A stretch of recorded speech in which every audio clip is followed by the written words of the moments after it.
இந்த அரபிக்கடல் பார்த்தீங்கன்னா, சூப்பராவே இருக்கும். எக்ஸாக்ட்டா சொல்லணும்னா, இந்த அரபிக்கடல்ல இந்த ஆலிமலை ஒட்டி இருக்கிற மலைகள் பார்த்தீங்கன்னா, இந்த மலை குன்று மேல பார்த்து தான் கோயில் இருக்கும் எக்ஸாக்ட்டா.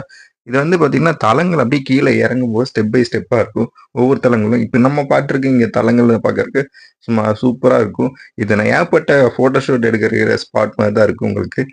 இங்கேருந்து கீழ இருந்து பார்த்தீங்கன்னா, உங்களுக்கு வேற லெவல் வியூவா இருக்கும். காத்து பார்த்தா பயங்கரமா இருந்துச்சு. பத்தாததுக்கு கிளைமேட் நாங்க போன டைம் வந்து லாஸ்ட் வீடியோவே சொன்ன மாரியே சம்மர் டைம்ங்கிறனால பயங்கர கிளைமேட்டா இருந்துச்சு. முடியல. நான் வெயில் தான். ஆமா ஆமா சுரீல் வெயில். ரெஸ்டாரண்ட் இருக்கு. அதுக்கிட்டயே பார்த்தீங்கன்னா நம்ம கடற்கரை.